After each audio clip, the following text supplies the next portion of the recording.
The final stage in any service is to put the pump back together again.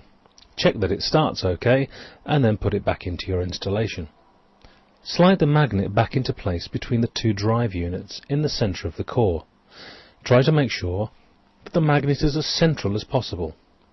If you have the spacers, which come within the service kit, this will make your life quite a bit easier, but you still may need to use a flat-bladed screwdriver to gently coax the magnets to align centrally.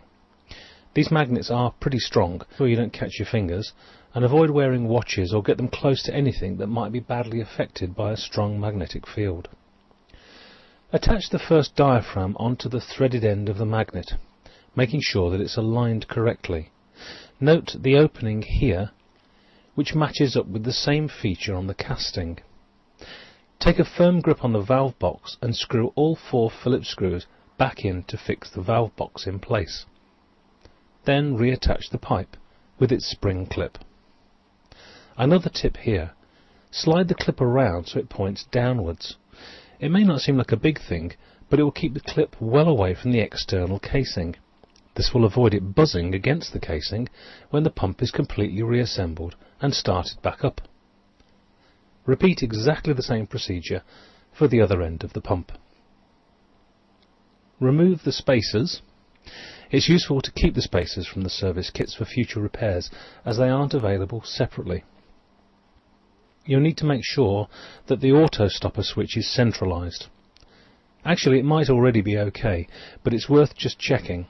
The switch can be pretty stiff, so if it doesn't centralise by finger pressure alone, you might want to ease it over with a flat-bladed screwdriver. If it's not centralised, when you reinstate the power supply to the pump, it will not restart.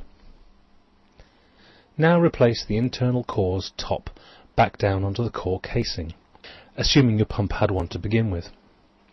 Replace the acoustic padding and ensure the mains cable is reinserted into the top casing as shown here.